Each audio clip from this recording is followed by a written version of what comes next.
Gururaj Acharya sir is a highly accomplished chartered accountant. Thank you, Bhargav. Where are you? I think it's there.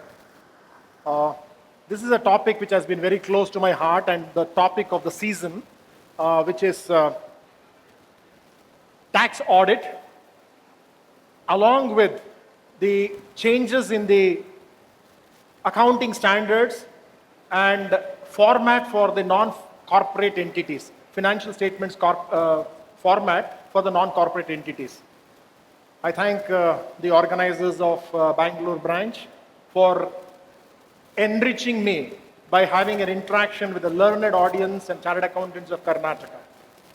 Having said that, let me straight away go to the topic. Changes in tax audit. We will also look into the changes in the tax audit report itself, as also the changes in the guidance note, which has been recently issued by the institute on tax audit.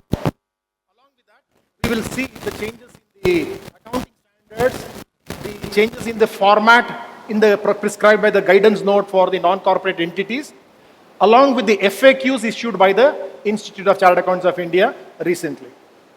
So let us quickly get into the warm-up of the tax audit.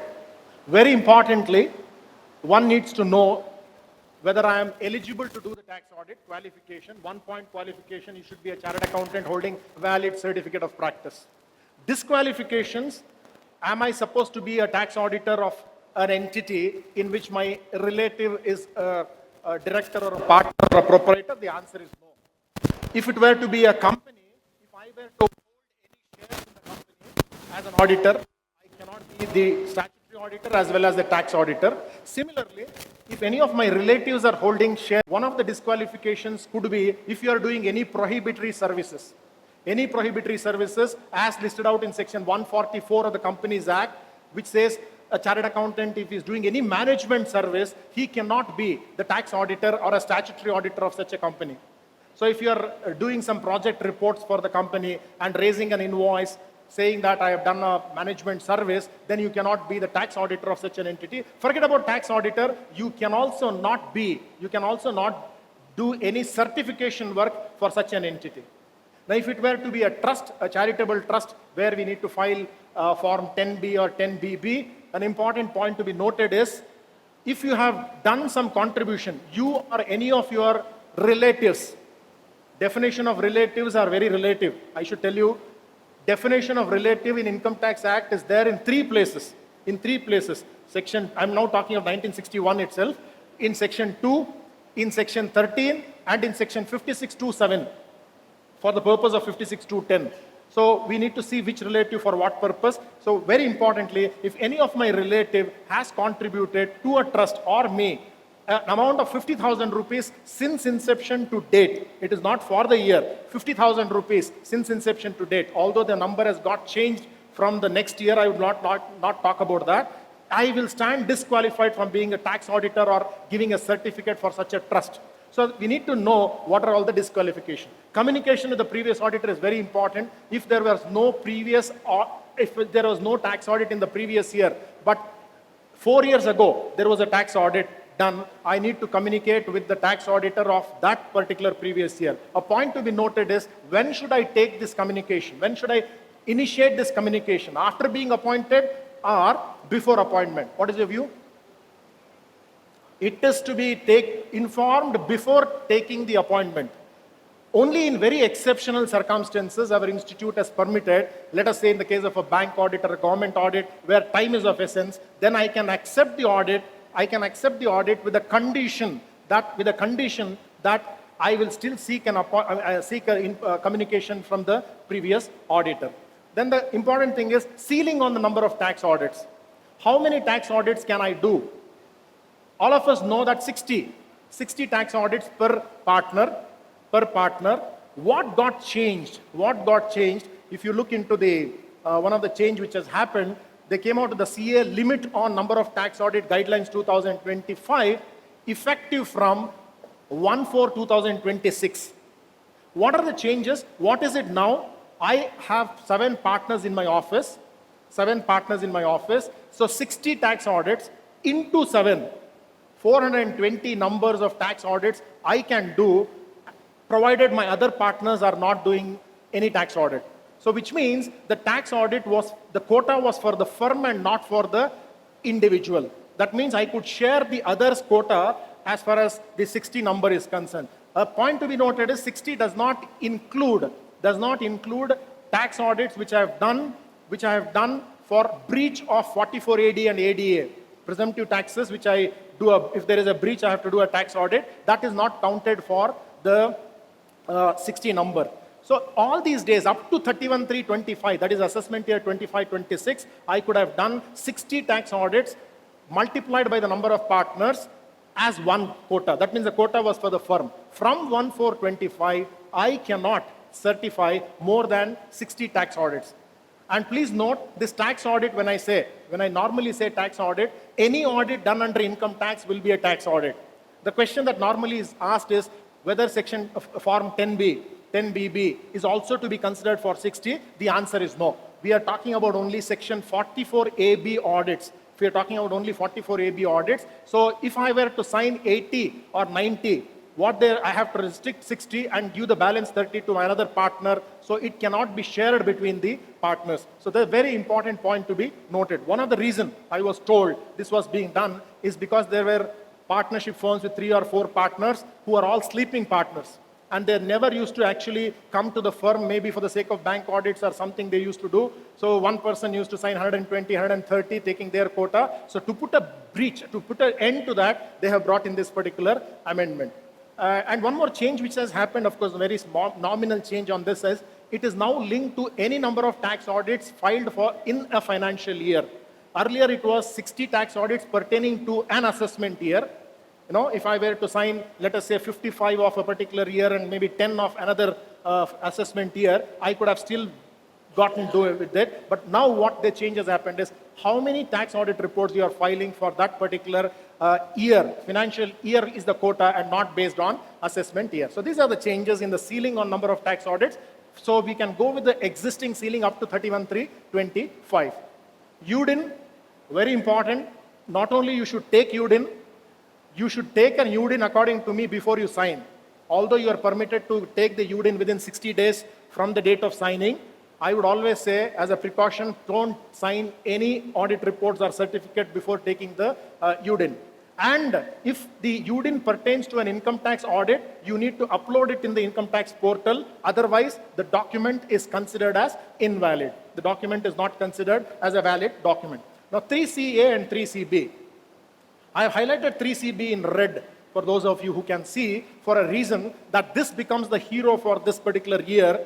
That is because for the non-corporates, if you are not doing the financial statements as per the guidance note told by the institute, you may have to liberally qualify.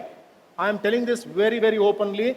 Be liberal in your qualification, because if the non-corporate entity, why I am saying this is, whenever the audit of the financial statements is already done by a statute, then you use 3CA. Otherwise, you use 3CB. In fact, the section 44AB starts very interestingly. The audit of the financial statements will be done in respect of the following entities. Then they say 44AB A, business having a turnover of more than 1 crore.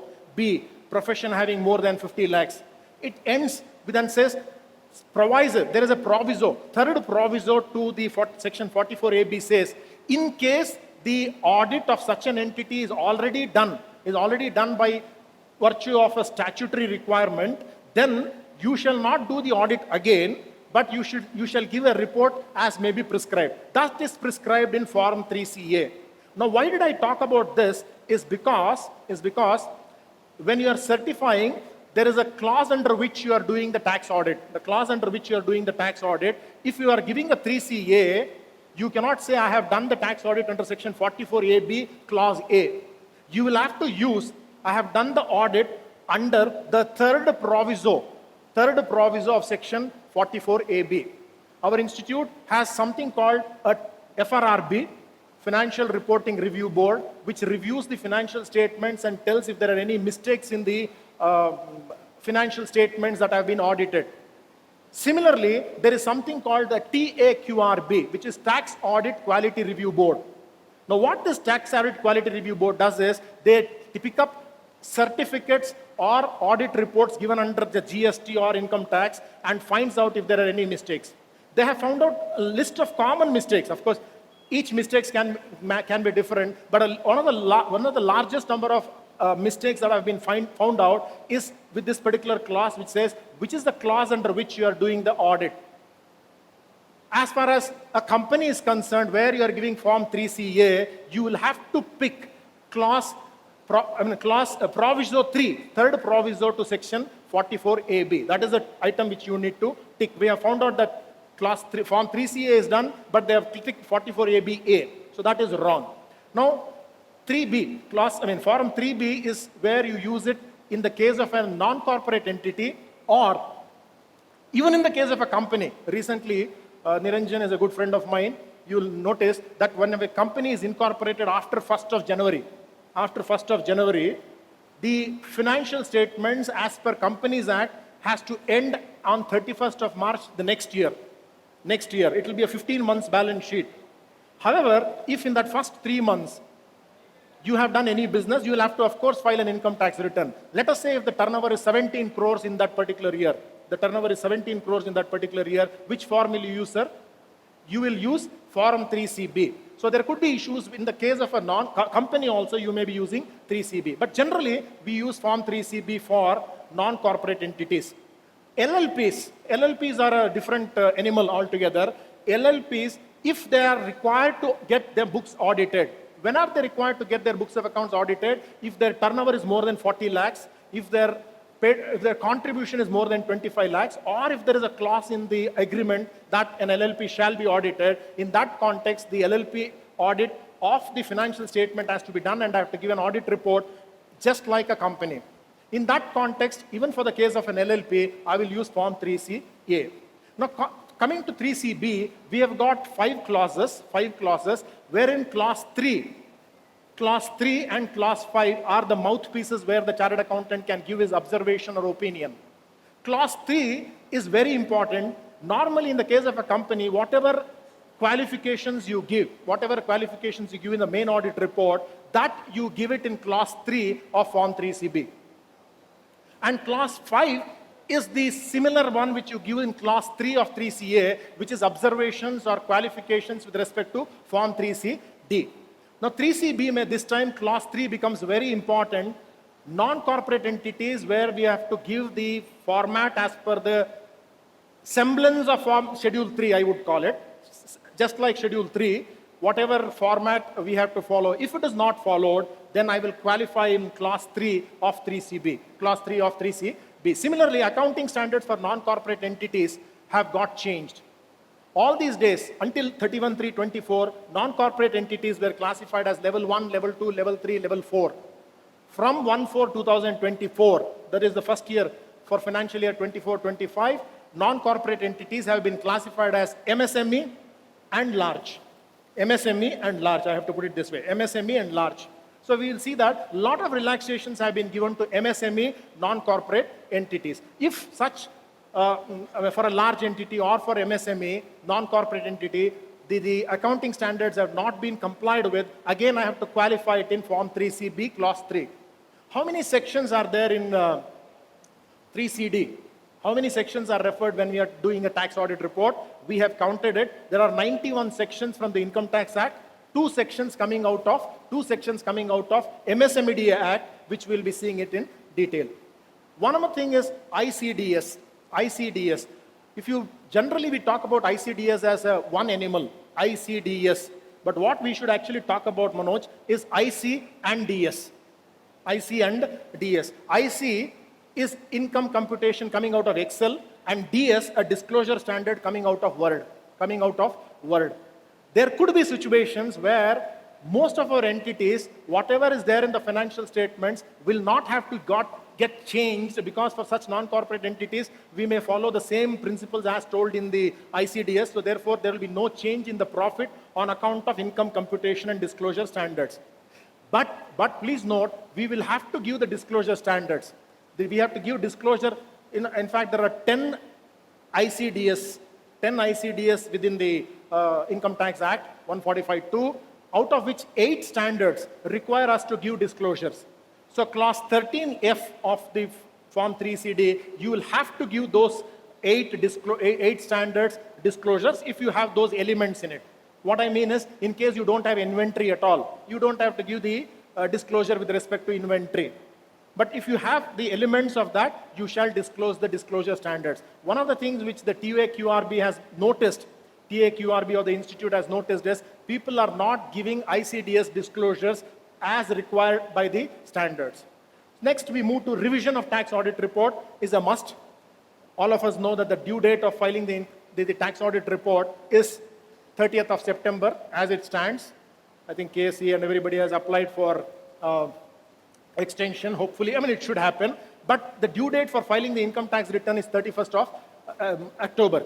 So if you have paid, let us say, 43B type of expenses, which by this date it is not paid, but it is paid afterwards, you shall revise your tax audit report. Guidance has come from the institute to say the same tax auditor should revise, and you have to take a revised UDIN.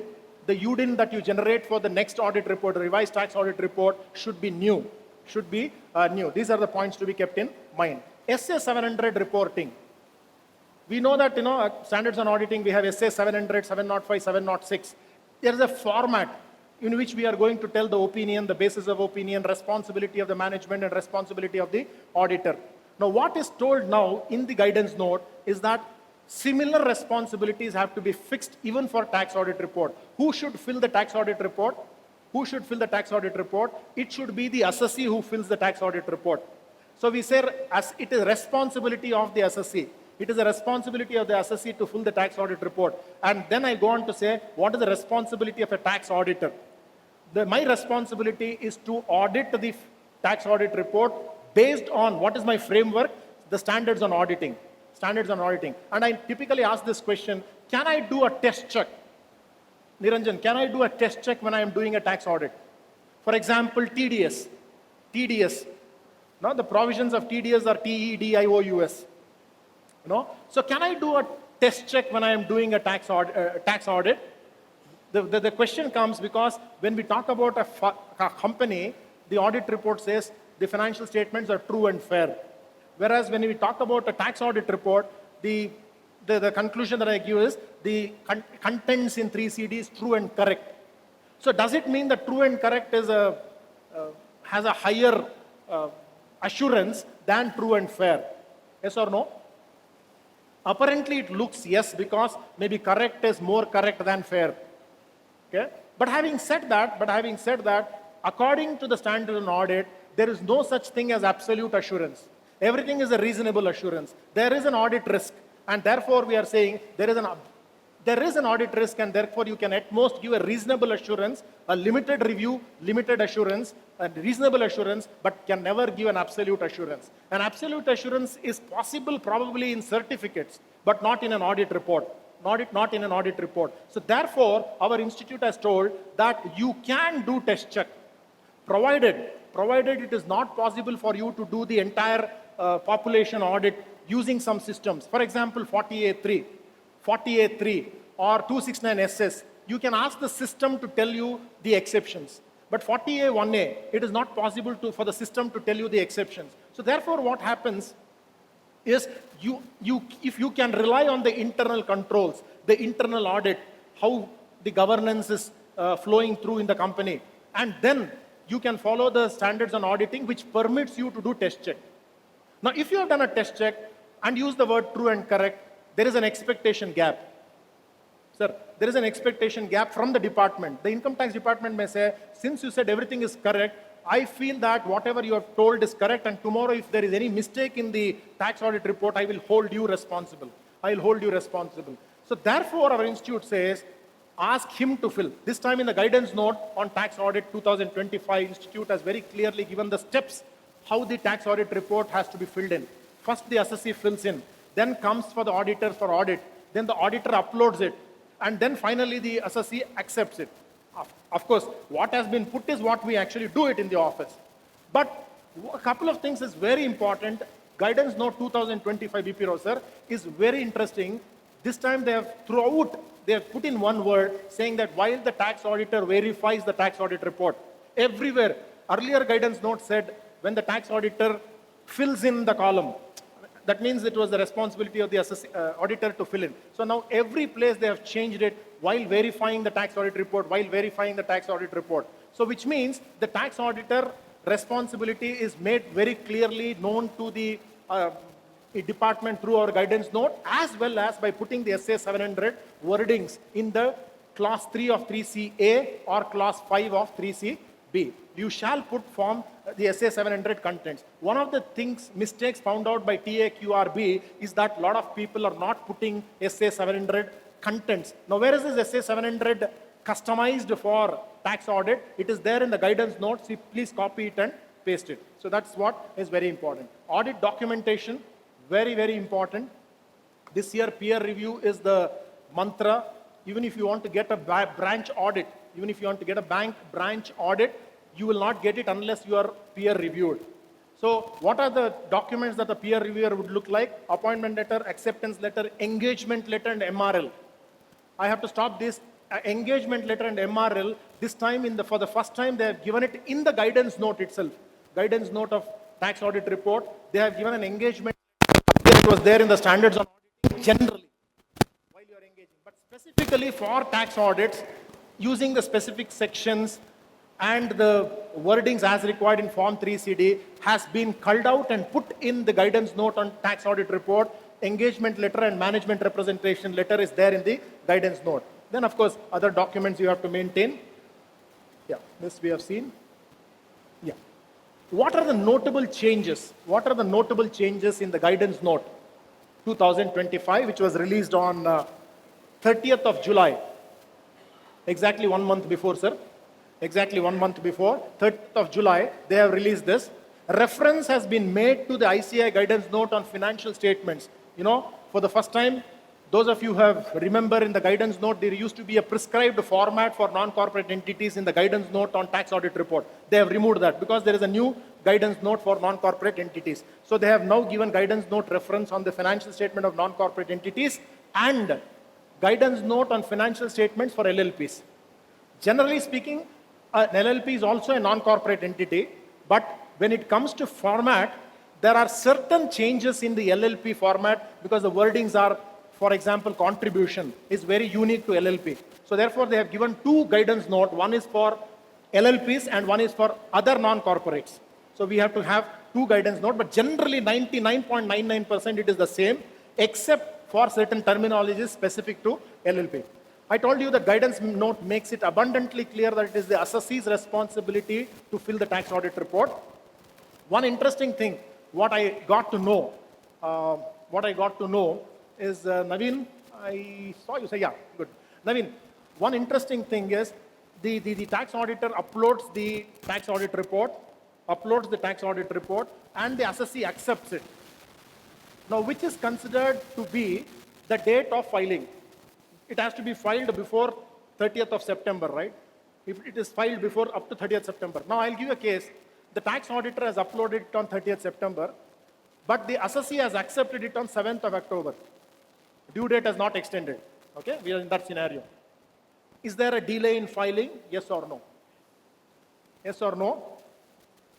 Now, what is very interesting, I got to know, I was also thinking that it is yes, but then if you read the guidance note, they have told very clearly that the date of uploading by the chartered accountant is to be considered as the cutoff. The acceptance is only collateral. It's only collateral. Even if he accepts it belatedly, it is considered as a good compliance. It's considered as a good compliance. Naveen, you agree to this? Good. Okay. So next very interesting Naveen had discussed with me. Something on futures and options. There are two topics. I think Mr. Bhargav must be bored of listening to me because I spoke on this subject for 3 hours. Now I'm talking on 1.5 hours. The popular questions which I come across when I present this topic are two. One is futures and option, one is MSME. Now if these two things are taken care of, I think we have covered most of the ground. Futures and options. Most of our clients, you know, we will have futures and options, especially the salaried assessees, because they have got so much of time that they will be spending most of their time in the computers on futures and options. Now let us say they have a loss of 75 lakhs, and a profit of how much? Niranjan, how much profit? Kavita ji? No. You are very, I think, not practical. He's saying 75 lakhs loss and 1 crore profit. Normally, we say 75 lakhs loss and 50 lakhs profit. Most of the futures and options, unless you know, sir, what I mean. So, 75 lakhs loss and 50 lakhs of profit. What is the turnover? Turnover is 1 crore and 25 lakhs. Turnover is 1 crore and 25 lakhs. All of us know that this is the turnover.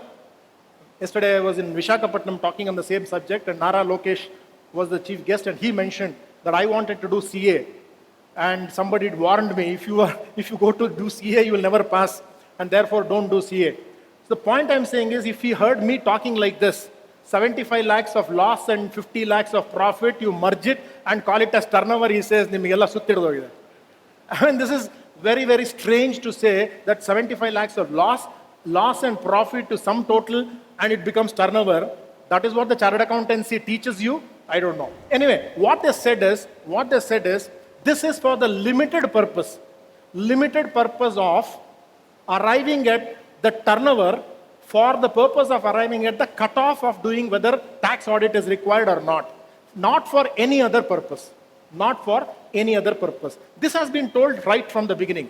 A couple of things which they have told in this guidance note is and it does not, this particular item of 1.25 crores does not alter its treatment for income classification under the head capital gains or business and profession. Now, Naveen, can futures and options be a capital gain? Yes or no? Can futures and options be a capital gain? Yes or no? Should it always be income from business? Should it always be income from business? Now, this is what probably I was thinking, that always yes. But our institute has now told that I am not telling you whether it should be profits and gains of business or capital gains. You design your own chart. Probably, Naveen, they are probably going to tell that there is a circular on investments which will tell me how to classify investments as capital or as business. If it is far and few, or several, if it is several and this becomes the main thing and you are getting the income is your criteria, not selling it, then it becomes a business. But if it is far and few, 1 or 2 transactions, it could be a capital gain. I leave it at that. You think about it and we'll go further. So we talked about everything else. One of the interesting things which they told in the guidance note is, for the first time they have given a tabular comparison between 44 AD and ADA. Okay? It runs into about 7 or 8 pages. I thought I will bring it out for the sake of you. Not even in Mysore I presented this to make it interesting for you. Is for the first time I brought it into one slide. I'm not going to read the entire contents because all of us know. I'm just bringing out certain myths in presumptive taxation. Certain myths in presumptive taxation. Myth number 1 is, when I'm having 8% of the turnover as my profit, people think that 92% is a standard deduction. Are you with me? People think that 92% is a standard deduction. Absolutely no. Absolutely no. Similarly, when we talk about 50%, when I know of so many cases where they are getting a director sitting fee, let us say 40 lakh rupees, they say 50% you show it as their income and 50% you can consider it as standard deduction. Please understand that this 50%, whatever you are offering for tax, the balance 50%, if you have actually gone in to create an asset, 40 lakhs when I get, if I have created an FD or gone to repay my loan of 40 lakhs, absolutely wrong to show 20 lakhs as my profit. So please don't consider that the complement of that 8 or 50% as a standard deduction. The point number 2, myth number 2 is, again, I am a doctor having a professional income of 40 lakhs and I am having a pharmacy of 70 lakhs. I'm having a pharmacy of 70 lakhs. Can I show 50% here and 8% here? Because this is business and this is profession. The answer is, in the case, there are 5 exceptions to section 44 AD. 5 exceptions to section 44 AD. Exception number 1, 2, 3 are all the same. Agency, commission and brokerage. A, B, C.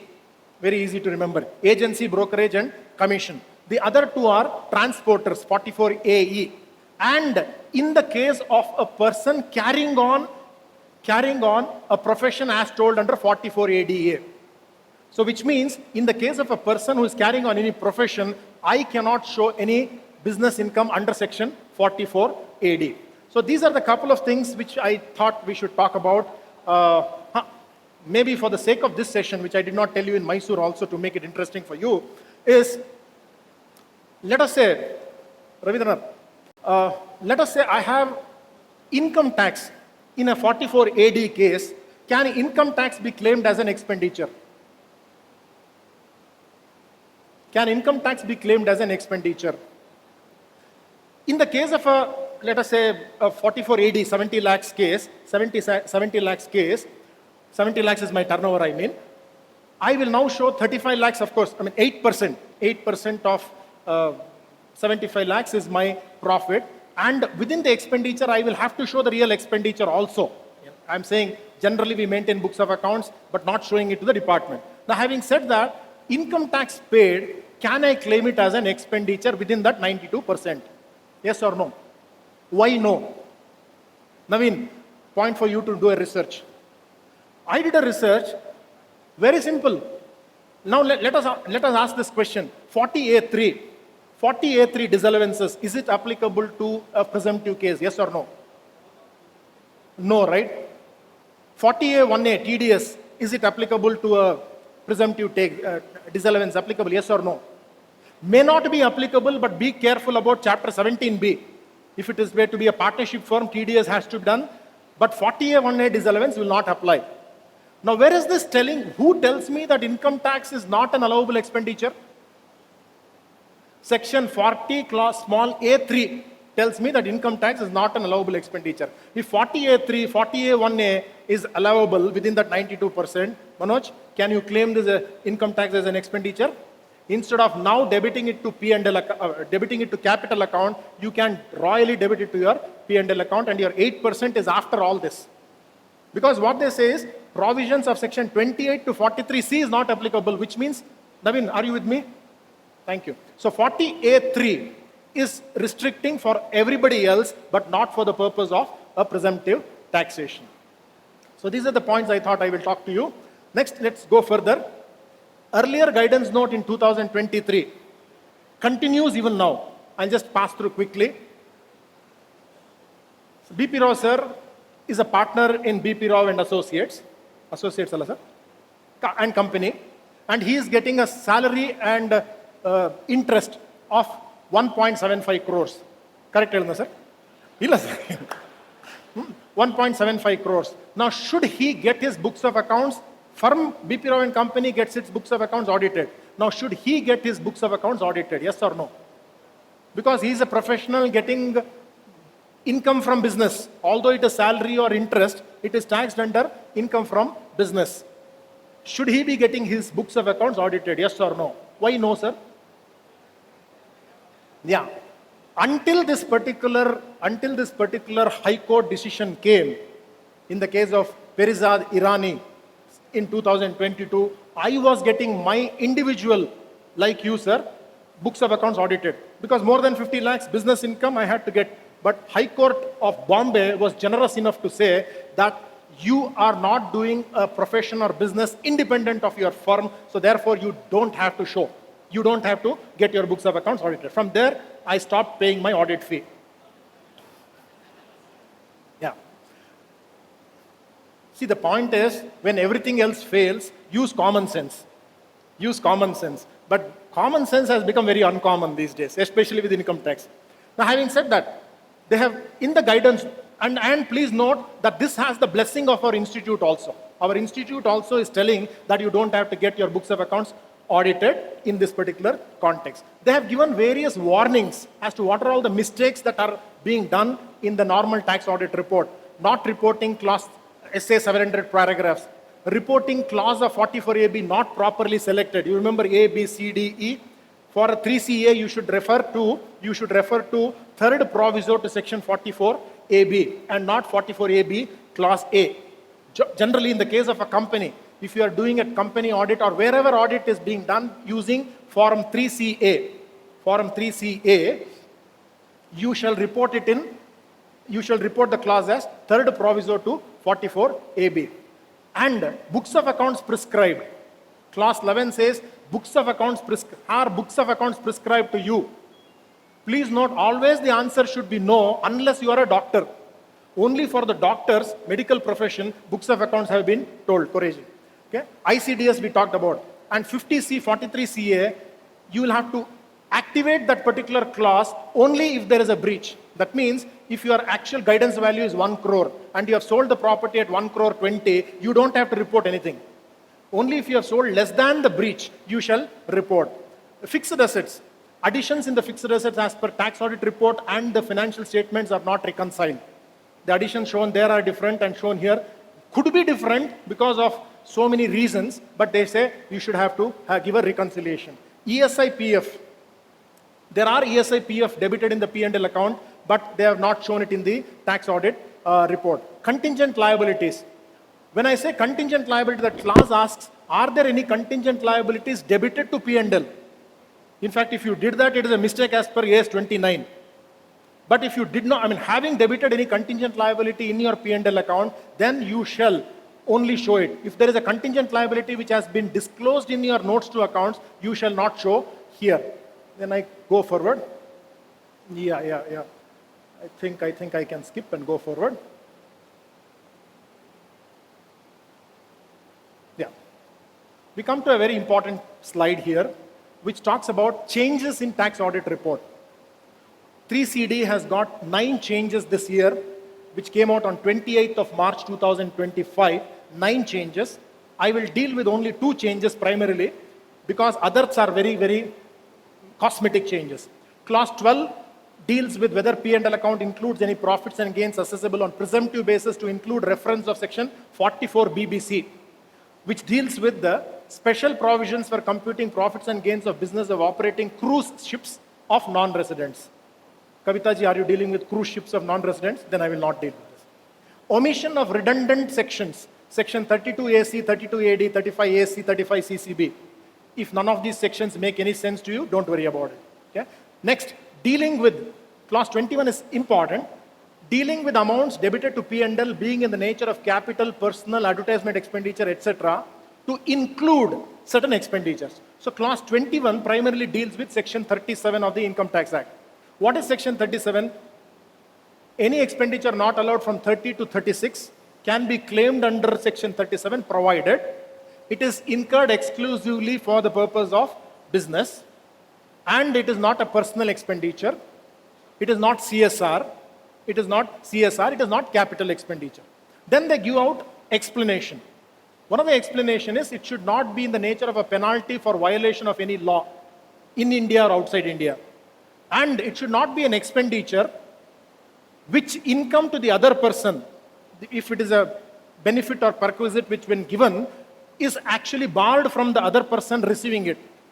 Basically corruption, if we are talking of, or, giving corruption is also bad, but in the case of a pharmacy, medicine manufacturing company, if it is giving any incentive to the doctors, according to the medical code of ethics, they are not supposed to take any incentive. So giving of this, if taking is barred, then giving will also not be allowed under section 37. Then they went on to say, if there are any compounding of expenses, instead of paying penalty, I compound the fee and pay one shot, that is also not allowed. This year, in the last July 25 budget, they went on to say, July 24 budget, they went on to say, if you have any expenditure incurred to settle proceedings, out of court settlements, in respect of contravention under such law, as notified by the central government, they have to notify that law. If you have done an out-of-court settlement in relation to a few out-of-court settlement you have done, in relation to certain laws which have been prescribed, then that settlement will also not be allowed. Now, have the laws been prescribed? This came in July 24, the budget, and this amendment came in March 25, amendment to the tax audit report. Till that date, there was no law notified. But immediately, in the month of April, they have notified 4 laws. So any out-of-court settlement on account of SEBI, SCRA, Competition Act, and Depositories Act, only these 4 acts, if you have done, you shall not allow that particular expenditure.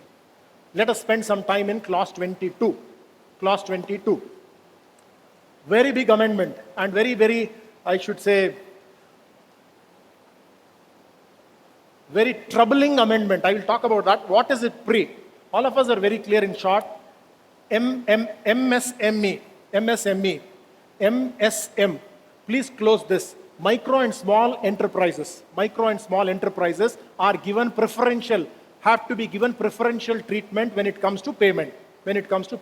So within how many days we have to pay, Ravindra Garu? Within 45 days. Answer is not as straightforward as that.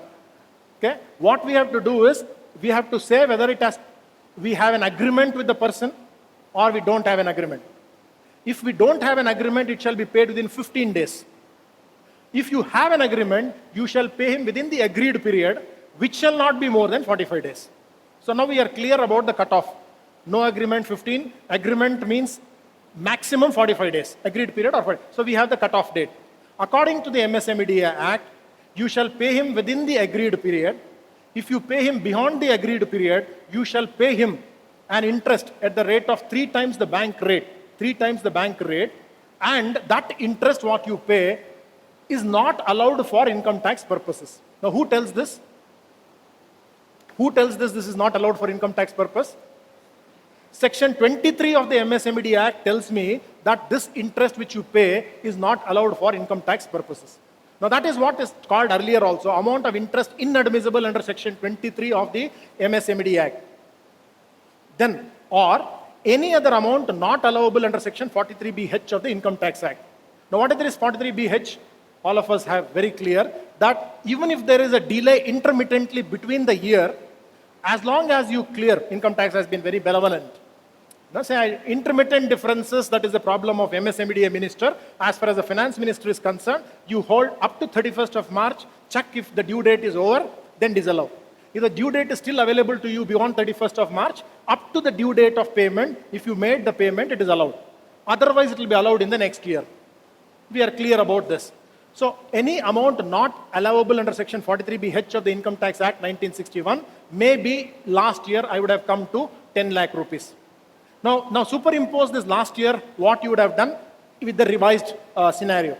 Amount of interest inadmissible under Section 23 of the MSMEDA Act 2006, same thing. If at all you paid interest, you will report that. If you did not pay interest, debited it to P&L account, you shall still report it. If you delayed the payment and still not provided for interest, you did not provide for interest, check if the amount is material, ask him to provide for it. If he did not provide for it, you shall qualify your financial statement saying that it is not true and fair. You shall provide for that interest in the accounts if it is material. Now next point, total amount, I am talking of the post 2, total amount required to be paid to a MSA under Section 15 of the MSMEDA Act during the previous year. Now what will you fill here, sir? Now under clause 2, you will have to dissect your P&L account into all payments. In your P&L account, we have learned the 2-columnar cash book. Now you will have to have a 2-columnar P&L account. So every expenditure in the P&L account has to be to MSME and to others.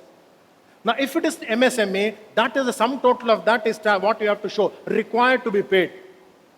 Sorry sir, it is not only this. I go to my balance sheet also. If I have purchased a furniture or given a payment to a contractor who is an MSME, please note that need not be disallowed under 43BH because furniture or contractor's payment has not been claimed as an expenditure. Depreciation is not an expenditure, it's an allowance. So having said that, this need not be disallowed under 43BH even if it is paid beyond the 31st of March. But the point to be noted is, in case, for the purpose of clause 2, you will have to take the MSME dues payable on account of capital goods also, and put it under clause 2. I don't know how it will help the income tax department. Maybe that particular shade is going to the MSME ministry now. They're trying all their means, MSME Form 1 in Companies Act, we need to file.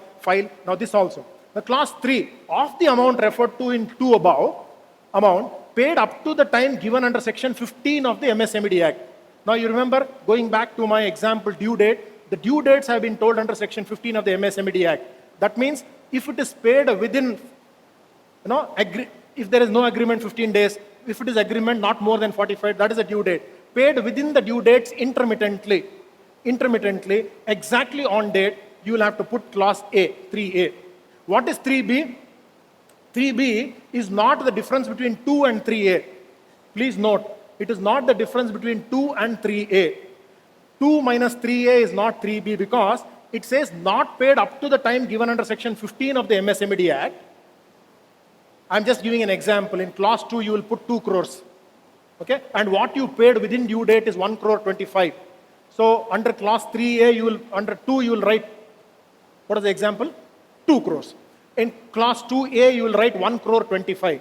In clause 2B, it is not 2 minus 1.2575 because it says not paid up to the time given under section 15 of the MSMED Act. If they had stopped there, I would have said 75. And inadmissible for the previous year. That means there has been a delay intermittently, but you cleared off before 31st of March. It may finally come to only 10 lakh rupees. Only 10 lakh. So if you are giving it to your article and it just puts 2 minus 3A is 3B, then 75 lakhs will get disallowed. 75 lakhs will get disallowed. So I think the way to fill this is reverse. What I'm saying is what you are disallowing should be put as 3B, and 3A and 2, even if you make a mistake, you put it on the SSC. Okay? I'm just putting it as a... Yeah, clause 26 also has got amended. Let us say 10 lakhs got disallowed last year, which I need to allow it this year. So earlier it said only in clause in respect of sum referred under 43B A to G. Now they have removed A to G and made it entire 43BH. That 10 lakhs has to be allowed, So how is it going to be allowed? By only putting in clause 26. So going back, clause 22, 26 is the most important change in the entire scheme of things. 28, dealing with whether during previous year assessee has received any property being share of a company without consideration or for inadequate consideration referred to in 56.2 7A. 7A became 9 and 10 eventually. So now that 7A is deleted, they have deleted clause 28. Clause 29 deals with angel tax, 56.2 7B. If I have received as a company any share premium in excess of my in excess of my fair market value, I shall be taxed. In 23 they said only for residents. In 24 they said even for non-residents. In 25 change of heart, nobody. So 56.2 7B altogether deleted. Hence clause 29 is also deleted. 269 SS. Manoj, do you remember the section numbers under Income Tax Act 2025? What is 269 SS, Kavita ji? The biggest challenge in 2025 is, Bharadwaj, 2025 yearly, I'm saying Act of 1961 and Act of 2025. The biggest challenge, I don't know, I can't remove my coat because I'm tied up with this mic. Otherwise, I just remove my coat and say, this is 1961. I remove the coat, it becomes 2025. That's it. So you put yourself on a treadmill. So the person has not changed. The contents have not changed. Only the section numbers have got changed. And here and there, certain minor changes. Otherwise, what will speakers like me and Naveen will speak in the conferences? Having said that, very difficult. In the midnight you wake me up and ask 269 means I will say SS. Now 269T, 269ST, all these favorite sections of the Chartered Accountant, 50C, all these favorite sections, 40A, 1A, Chapter 17B, Chapter 6A, Section 80, you will have to now tell Siri, hey Siri, what is 269SS? It will say 185. 269ST, 186. Now very interestingly, how Bharadwaj is that 185 deals with the loans to directors in Companies Act. At least 3 sections you can go home very clearly is 185 deals with the loans to directors. So 269 SS is also loans, remove directors, loans common, 269 SS has become 185. Just like how I used to remember 144, section 144 of the Companies Act deals with the prohibitory sections, prohibitory services. 144 is a prohibition, right? under the whatever law. Then we used to have 143(1)(a). 143(1)(a) of the Income Tax Act, 143(3). 143(3) is an assessment order under the Income Tax Act.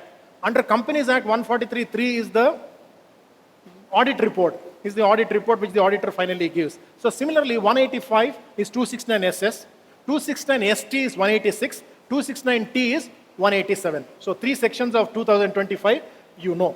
Now having said that, 269SS, ST, T, no change. Except that our guidance note has been very benevolent to say, if there is a loan of 2 crores, which has become 2 crore 20 by virtue of addition of interest, you don't have to show it as loan taken.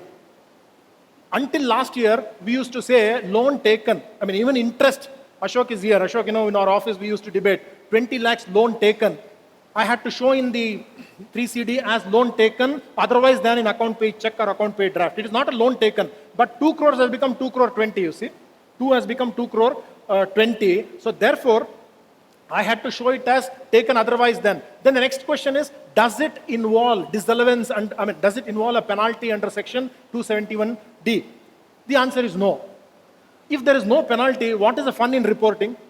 So our institute in the guidance note now has been man enough to say that it is not to be considered as a loan for this if it's just a question of interest. Otherwise, we used to do interest payable as a separate account rather than put it in the same loan account. So that is a change which has happened in the guidance note. Now change in the 3CD is they have given drop-down menus.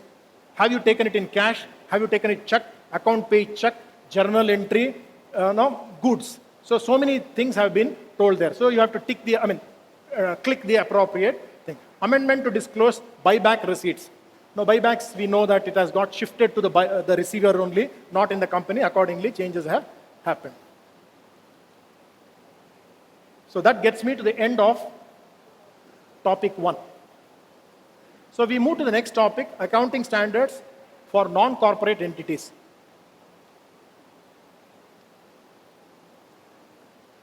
Question to Ravindranath. How many accounting standards are there? So many sessions we did when you were the chairman of Bangalore branch. Very, very simple. There are 3 accounting standards. Right, Bhargav? There are 3 accounting standards. Ind AS, CASR 21, Companies Accounting Standard Rules 2021. These 2 applicable for companies. And for non-corporates, it is the accounting standards issued by the Institute of Chartered Accountants of India. Now, what is the difference between CASR 21 and accounting standards issued by the Institute? Ind AS, of course, Ind AS follows IFRS. I am not talking about that. Are there any changes between CASR 21, that is a regular IGAAP, and accounting standards of the Institute? How many accounting standards are there in both of them? 29 minus 2. 29 minus 2. Which are the 2 which are not there? AS6 dealing with the depreciation has got depreciated. Okay? And got merged with the AS10. And AS8, after much research and development, Shankar, after much research and development, they merged it with AS26. So content-wise, this has got 27 net accounting standards. Now, having said that, are there any other changes? In CASR 21, every time it uses in the case of a company. In this, they can't use the word company. What did they use? In the case of an entity. Now, and this gives relaxation to SMCs, small and medium company, whereas in the case of this, they give relaxation to MSME this year onwards, MSME. So that is accounting standards for ICI for non-corporate entities and LLPs. So we need to get going. What are the changes? How do you know that an entity? Now finally, before we go to this slide, who is a MSME? As per the definition of MSMED Act. After 1/4/21, there is a change, which I am not talking about. Up to 31/3/25, 10, 50, 250. 10 crores, 50 crores, 250 crores turnover.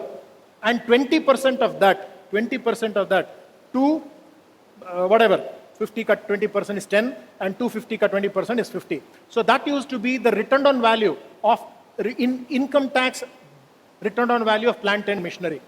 Income tax return on value of plant and machinery. Here turnover excluding exports. So let us be very clear, micro, small and medium.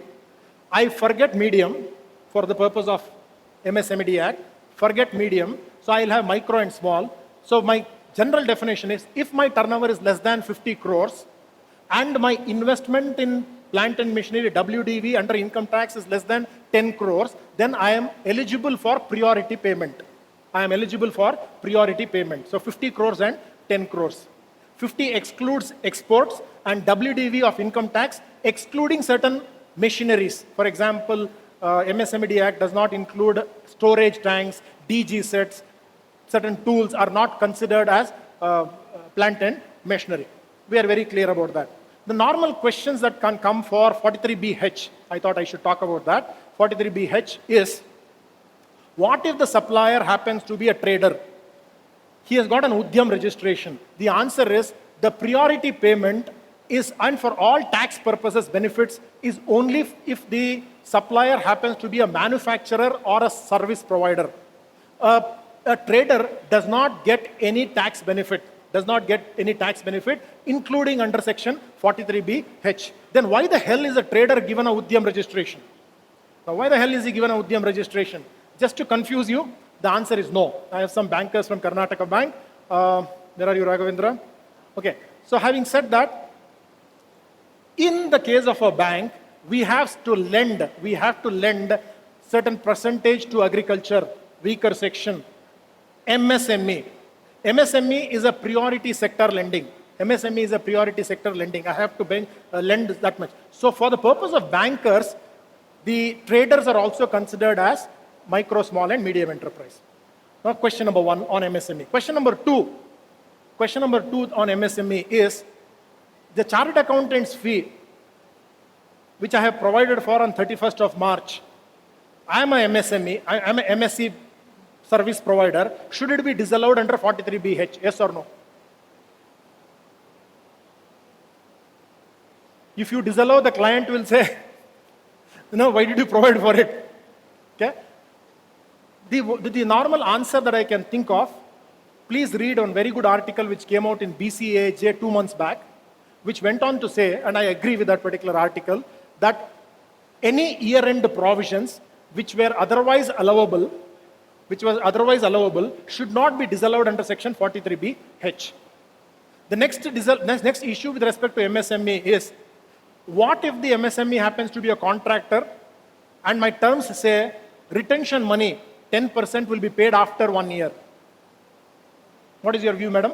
Manjunath, so nice to see you. Great job. I think you are the man of the day, man of 2 days, or man of the year. Okay? So, question to you, Manjunath, is in the case of an MSME contractor, I have given 10% retention money deposit. 10% retention money deposit. How do I have, let us say, and I am in the business of contracting. Okay, so the vendor is not a capital goods but a revenue. I have kept it as an expenditure on my P&L account. So 10% retention. So should I disallow? I think the first answer could be, can I retain beyond 45 days? Can I retain beyond 45 days? That itself could be very questionable under the MSMED Act. Now, assuming that I am saying you have not, one of the argument could be that I will consider you as giving me the supply after 1 year if it is not of no defect. If it is of no defect. Then one can take an argument that yes, I can debit it, claim everything and say that the services gets activated only after 1 year. But then another question that could come out is, why did you debit an expenditure which has not been accepted within one? So these are all the various angles, no answers, but you will have to design your own path. So going to this definition of MSME, I talked about MSME from the MSMED Act and 43BH. Now I am moving to the jurisdiction of ICAI. ICAI's definition of MSME is again, they went into micro, small and medium also. Although I said medium is not considered for 43BH and for all other priority payments, For the purpose of ICI, micro, small and medium is 250 crores and 50 crores. 250 and 50 is clear. 250 turnover, but 50 instead of WDV of income tax, they said borrowings. Because very difficult otherwise. So they made our life easier by saying 250 and 50. So if your turnover is less than 250 and if your borrowing is less than 50 crores, then you are entitled to certain relaxation as a non-corporate entity for accounting standards. Otherwise, you are large. Once you are large, all accounting standards will apply to you. So let's go into what are all the relaxations applicable. Book for referring for accounting standards for a non-corporate entity. I said the Institute of Chartered Accountants of India's accounting standard book. That is the best book. Having said that, or you see this particular slide. Of course, MP Vijay Kumar's book is also there. He was supposed to speak with me today, but I really miss him not being there, so therefore I'll advertise for him. His book is also very good. Now, having said that, relaxations and exemptions permitted to MSMEs and SMEs. Why did I use the word SME? I will talk a bit later. Let me finish off MSME.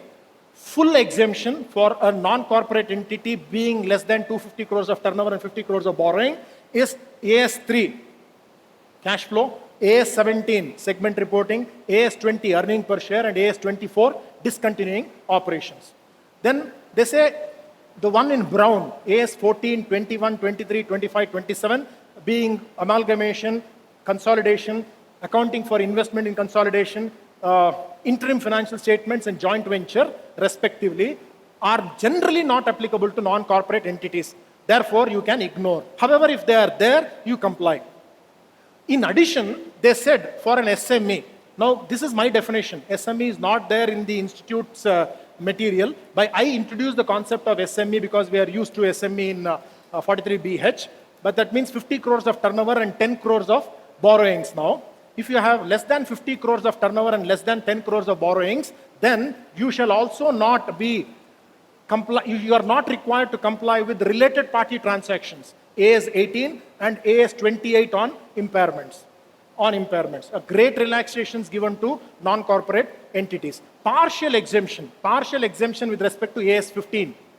For micro, small and medium enterprise, that is turnover of less than 250 and borrowing is less than 50, you don't have to comply in totality AS15. But what is that? Mostly AS15, our problem is gratuity. Defined benefit plan, post-employment, should I take an actuarial valuation, yes or no? In the case of a company and large entity, I shall take an actuarial valuation and provide for it accordingly. In the case of an SMC, I'm talking of a company, small and medium company, you need not take an actuarial valuation, but follow actuarial methodology. Now, how do I follow actuarial methodology without taking an actuarial valuation? Maybe an LIC report could be an actuarial valuation. Please note that LIC valuation itself is not an actuarial valuation report. You have to take it up aside, but for an SMC, LIC could act as a semblance of actuarial valuation. But when it comes to non-corporate entity, they said, you need not follow the actuarial method. You need not follow the PUCM, Project Unit Credit Method, for the purpose of non-corporate entity, as long as you are following some rational method. The word used is, as long as you follow some rational method. That is a word used which I underlined, rational method. Now, what could be the rational method? You can assume that if all the employees were to retire on 31st of March 2025, how much I would have paid. That much at least you make a provision. So that is the partial relaxation with respect to AS15. The good news for MSMEs, you shall not be required to calculate deferred taxes. I mean, the very good news would have been no taxes at all. But that is not so good. The point is, AS22, deferred taxes need not be computed. AS22, only current provision for current taxes has to be computed in the case of a non-corporate entities. Now, very sincerely, chartered accountants have followed deferred taxes even for non-corporate entities. Last year, it is there as DTL or DTA. What do? They say you can adjust it against the capital balances as a one-time transitionally measure. AS28, they have given certain relaxation, and disclosure relaxations have been given in AS10, 11, 19, 29, 26, and 25, 28. Please note, in the case of an SMC, small and medium company, and in the case of a MSME and NCE, if you are availing any of these relaxations and exemptions, in your financial statement notes to accounts, you shall give a very important prominent note to say, I am an MSE. The entity is a micro, small and medium enterprise as per the announcement of ICI. Accordingly, the entity has complied with the accounting standards insofar as they are applicable to a MSME. Even for a small and medium company, you are supposed to give this particular disclosure because the reader otherwise wouldn't know. So that gets us to the end of chapter 2 on accounting standards. I have 20 minutes, Bharadwaj. 20 minutes. So let's get into the last topic, which is revised format of financial statements of non-corporate entities. Before I go to this topic, for an LLP, which accounting standards you will follow? Not Ind AS, not CASR 21. So naturally, you will have to follow the ICI accounting standards. So for the purpose of accounting standards, for LLP, there is no separate accounting standards, although our institute has already cooked the accounting standards for LLP and kept it in the refrigerator for NACAS or NAFRA now to give an approval. Once they give an approval, for LLPs, we will also have a separate accounting standards. Till then, you will have to comply with the accounting standards of the Institute of Chartered Accountants of India.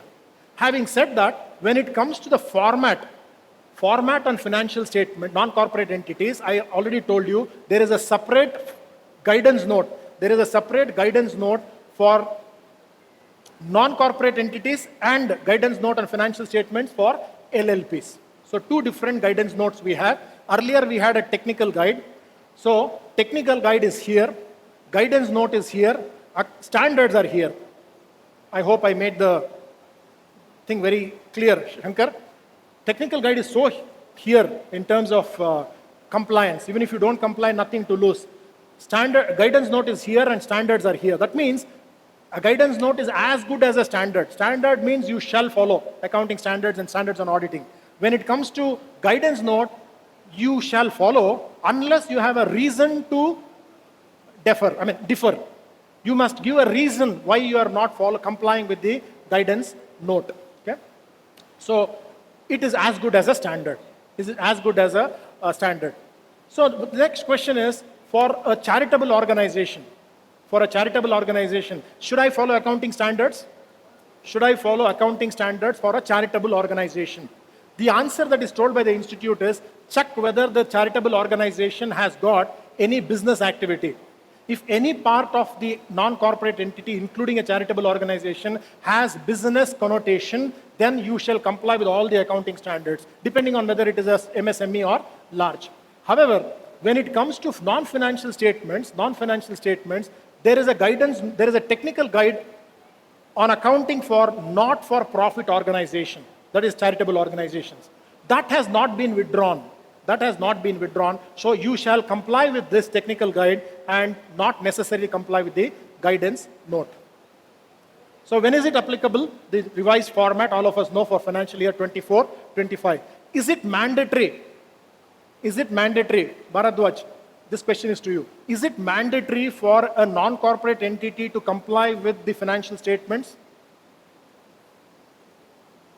If he does not follow, the non-corporate entity does not follow, what is the penalty to him?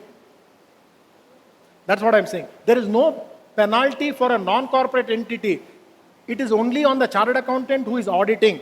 Please note, all non-corporate entities need not comply with this guidance note. Only those non-corporate entities whose books of accounts or whose financial statements are subject to audit. It could be LLP audit or tax audit or any audit. Even if you are giving a compilation for SRS 4410, I just compiled it and signed and gave. Even then you will have to qualify if they have not complied with it. The point I was trying to make, Bharadwaj, is there is no compulsion on the non-corporate entity direct. In the case of a company, the Companies Act itself has recognized accounting standards and Schedule 3. So therefore, there is a mandate on the company to comply with. If they don't comply with, ROC can levy a penalty on the company also and on the auditor if he has not qualified otherwise. Whereas in case of a non-corporate entity, my question now again is it compulsory on the non-corporate entity, yes or no? No, it is not compulsory on the non-corporate entity unless I am auditing the books of Bhargava.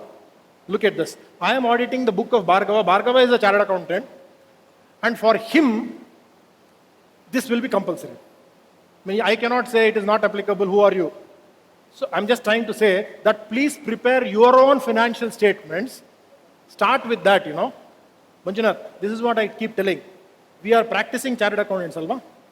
We are practicing chartered accountants. Why are we called practicing chartered accountants?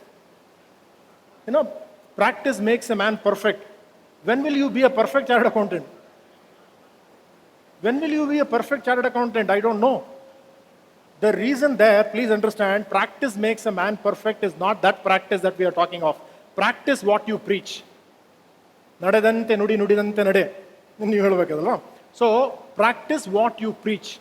That is I am not just a preaching chartered accountant, I am a practicing of what I preach chartered accountant. So, I have to now follow this particular guidance note first and then say, look at my own financial statement are like this. Okay, may not be showing good profit like the non-corporate entity, but having said that, then you will also have to comply with. So, separate guidance note for LLPs. If the chartered accountant who is auditing the financial statements of a non-corporate entity does not if the non-corporate entity does not follow, then the chartered accountant has to give a qualification. If he does not give a qualification, he will then be considered as he can be taken to task by the institute's disciplinary proceedings. So I will have 2 slides to talk about. One is, I presume all of us know Schedule 3. I'm sure all of us know Schedule 3. So they have brought in semblance of Schedule 3 in this particular guidance note. So I'll put 2 slides. One to say what is there in Schedule 3 made now applicable to non-corporate entities. And next schedule saying what is there in Schedule 3 but not necessarily to be followed by non-corporate entities. So number one of the things is, all of us know rounding off is a must for companies, right? Rounding off is a must for companies. The moment I see amount in rupees for a company, then the first mistake is that itself. It has to be rupees in hundreds, thousand, lakhs, crores, million, etc. Should it be for non-corporate entities like that? The answer is no. Amount in rupees is okay. But a point to be noted is, once you decide to rounding off is an option given to non-corporate entities like before in Schedule 3. Earlier also we were given an option. 2 or 3 years back it was made compulsory. Now, the question is, for a non-corporate entity like a company, once you choose a particular unit of measurement, amount in rupees, then in the notes you cannot give rupees in lakhs. Then some other place rupees in million. It will distort the reader. So use the same unit of measurement. Comparative previous year figures for all items shown, including notes, shall be given. So one of the important changes that has happened is give a comparative financial year figure. Again, Bharadwaj, question to you. Do you give financial comparative for all the financial figures? You are giving. Depreciation, are you giving? How are you giving? Previous year total. Previous year total. Now, additions to plant and machinery is 3 crores during the year. Previous year, how much addition did I show? You are not giving, no? That's why you know. That is also a mistake. That is also a mistake. When we sit, BP Roy is not there, we sit in FRRB to say, what are all the mistakes? I will know first 10 points I can give it to my junior. He will find out these are the mistakes. Couple of mistakes I will tell you. One is previous year for every item, including additions to plant and machinery also, there should be a previous year figure. So the answer that we give is, how do you give previous year figure? Niranjan, if you give that previous year figure in the total, no, at some when you do, it will have a problem. So the answer to that is give previous year depreciation schedule. Solve the problem. Second common mistake which happens is when it talks about accounting standard 15. Normally comparatives as per as every figure in schedule 3 is previous year. But AS 15 wants you to give 4 years comparatives. 4 years comparative. And normally chartered accountants make a mistake there. These are all the regular mistakes that we find out. Reserves and surplus should be shown under owner's funds even if it is negative. Even if it is negative. That just like company, we have to show this. Current assets and current liabilities has to be as per the definition of current assets and current liabilities in Schedule 3. That means whatever is encashable in the next 12 months. A couple of questions on current assets and current liabilities is, can I have a non-current receivable? Can I have a non-current receivable? Yes, if my terms of credit period is 24 months or 36 months, then I have to show that receivable as non-current. Can I have a non-current inventory? Can I have a non-current inventory? That means inventory which has not moved for the last 5 years. Do I call it as non-current? No. Not having moved for 5 years does not make the inventory non-current. Inventories are always current. Inventories are always current. The mechanism to control this is accounting standard 2. You bring it down to the realizable value. If it has not moved for 5 years, you bring it down to its scrap value. That is sufficient. Then we go further. Long-term repayments within 1 year as current liability. All of us know 5 years, 5 crores loan, 1 year every year. So 4 crores as non-current and 1 crore as current. Then details of borrowings, disclose nature of security, whether it is secured or unsecured, repayment terms, etc. A question on this secured loan. Suppose I have taken a 10 crore loan. The company has taken a 10 crore loan by giving the security of the director, security of the director. Whether this loan should be classified as secured loan or unsecured loan. Shankar? Secured or unsecured? Company's property not given as security. Director's property given as security. Is it a secured loan or unsecured loan? It is an unsecured loan as far as the company is concerned, with a description below saying that the director's property has been given. For the bank, it is secured. None of the company's property has been given out as secured. Similarly, if I have taken a 10 crore loan giving only 3 crores as security, then 3 crores will become secured and 7 crores has to be shown as unsecured. So these are the points to be noted. Balance sheet and statement of profit and loss. Why did I underline the word statement?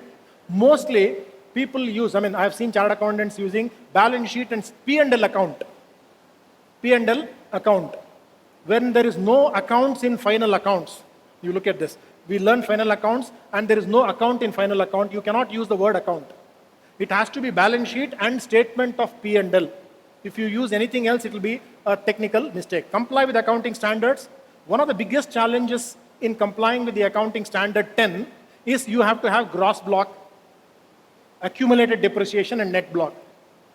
Do we have, when I'm mostly following return down value method for income tax purposes, how do I calculate the gross block? Otherwise, always you have to give a qualification in your Form 3CB if it is a tax audit for a non-corporate entity. For a corporate entity, you will have it. For a non-corporate entity, you will never have it. So what we have done, because of this, otherwise forever you will have to give this qualification. If you don't want to give, maybe one way out, this is my, I would say, research, but I could be wrong also, you please do your own research. Saying that in Ind AS, there is a concept of deemed cost. That means first time transition, I use the last date as the cost itself. So 1/4/2023, at least I will have. Wherever possible, if I am able to go back in history and get out what is the gross block and accumulated depreciation, you can do that. If you don't have that, one of the possibilities is you can have 1/4/23 as the cutoff and say I am deeming 1/4/23 return on value as the cost. Maybe I am right, maybe I am wrong. If you follow me, I will have company in crime. Okay, but then I am right. I don't know. Follow this. Then trade receivables. You will have to give breakup of less than 6 months and more than 6 months, not the granular breakup. In companies, you need to give further 1 to 6, 1 to 2 years, 2 to 3, more than 3. Disclose trade payables to MSMEs. Disclose revenue from operations and other income separately. And we have seen a proprietorship concern having 1,000 crores turnover, his agricultural income, interest income, everything is put in the credit side of P&L account. Now you will have to properly classify it as what is revenue from operations and other income.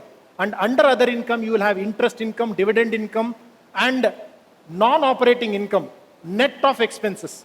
Non-operating income is always net of expenses. And then you will have disclosed items of income or expenditure, which is more than 1% of the revenue from operations or rupees 1 lakh, whichever is higher, just like in the case of a company. So definition of current asset, current liabilities, disclosure as per MSMED Act, all those things have to be done. What's not there in the format? Round off is a maybe. Round off is a maybe. Period of amount of continuing default, repatriation restriction, commitments, end use, auditor's remuneration, minor aging analysis, additional regulatory requirements like ratios, breakup of inventories and forex income need not be given in a non-corporate entity. Yeah? All these are good for those who comply. What do you have to do in case they don't comply? What is the qualification that I have to give? I'm telling you very clearly from this podium that let us be very liberal in qualification. Last year I told, I think in the same podium, maybe in a different gate, that when it comes to audit trail, if the company does not have a feature of audit trail, you shall liberally qualify. Because only when you qualify will the company know that they have done a mistake and next year they will set it right. If you don't qualify, they will continue with that for all times to come. So similarly, liberally qualify. So what should be the qualification like? What should be the qualification like? Now before I go to the qualification, one of the frequently asked question, which is asked in FAQ also by the institute, is if there is no line item, if there is no value, let us say I don't have a concept of inventory in my financial state, I'm a service provider, balance sheet of a chartered accountant. Should I show inventory dash dash? The answer is no. Please don't do that. If I show it, is it a mistake?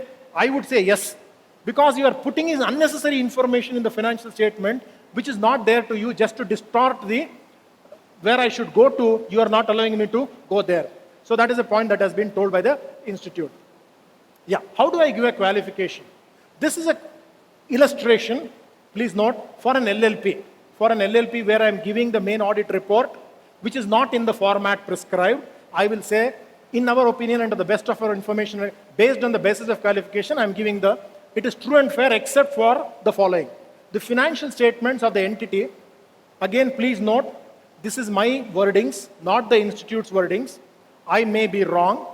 I am giving that as a word of caution. If you follow me, I will have company. Okay, Ashok? Okay. The financial statements of the entity has not been prepared in accordance with the format of financial, in case they have not prepared. Okay? Has not been prepared in accordance with the format of financial statement prescribed in the guidance note on financial statements of non-corporate entities issued by ICAI. While this represents a departure from the recommended presentation and disclosure framework, in our opinion, it does not materially affect the recognition and measurement of income, expense, assets, liabilities, or owners' funds of the entity. Please understand, every accounting standards and every financial statement framework will have 4 aspects. RMPD. Mind this, RMPD. Recognition, measurement, presentation, and disclosure. Recognition means I will recognize it through a journal entry or cash book and things like that. Measurement means I assign a value to it. And finally, it goes to the, in the books of accounts, and then it goes to the financial statements, either as presentation or disclosure. Now, when it comes to presentation, please note, I will follow a particular, the format has been given, that is a presentation. Disclosures, the difference between presentation and disclosure is, in the case of a presentation, I don't have the liberty to change. It has to be placed there. Earning per share should be at the footnote of P&L. How you computed the earning per share is a disclosure. That means anywhere in the financial statements it could be there. So earning per share is a presentation. Similarly, I follow in the presentation of the balance sheet the solid to the liquid. That means I start with equity, non-current liability, and current liability. Within the non-current liability, let us say I have a debenture maturing in 2040 and debenture maturing in 2030. I will have to share debenture 2040 and debenture 2030. If I give like this, it is considered as a mistake. So what I'm saying is, in this particular format, I am saying, while this represents a departure from the recommended presentation and disclosure, nothing is wrong with recognition and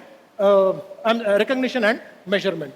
So this is one thing. So format of the balance sheet will look like this, very similar to MSME, owners' funds, reserves and surplus, long-term provisions, current liabilities, property, plant, intangibles, non-current. I have just copied it from the guidance note. If you're asking, give me this PowerPoint, I have given whatever required. But beyond that, it is just taken from the guidance note. So please take care of that. Short-term loans and advances, other current assets. Yeah, a couple of things, a difference is, normally in the P&L account, in the case of a company, we have other expenses, above that depreciation and then finance cost. Here we have depreciation, finance cost and other expenses. I don't know, that's a small change there. And then in the profit and partnership firm, we have profit before partners remuneration and profit after partners remuneration. Interest on capital to partners is a finance cost. And not a appropriation anymore. So general instructions, please go through, and I will straight away. Yeah, one of the thing in an LLP is they have given partners capital account, partners contribution and current account. Contribution, let us say in the LLP agreement is 10 crores, but actually amount brought in is 50 lakhs. What will you show in the balance sheet? 50 lakhs. It has to match. You cannot show 10 crores. But then what they have told is, after giving the breakup, you shall at the end go on to say, for partners contribution account, the agreed contribution shall be 10 crores. So you'll have to give that like an authorized share capital. So this is the qualification in the 3CB. If you are not giving an LLP audit report, but just a 3CB audit report, the audit report that you are giving, your qualification will be like this. For non-compliance with AS10, you are saying so many words that it is not as per the prescribed. And for non-compliance with the guidance note on financial statement of non-corp, very similar wordings as was used for the LLP, which I just now told. It is also there in the material given to you. Other qualifications are there. SA 700 format. Yeah, thank you so much. I can only wind up this particular session. Manjunath, 350, 310, 210 to 350. Okay. Who is the tax auditor working for? I think Bhargav, you should tell that in your closing remarks. Thank you so much.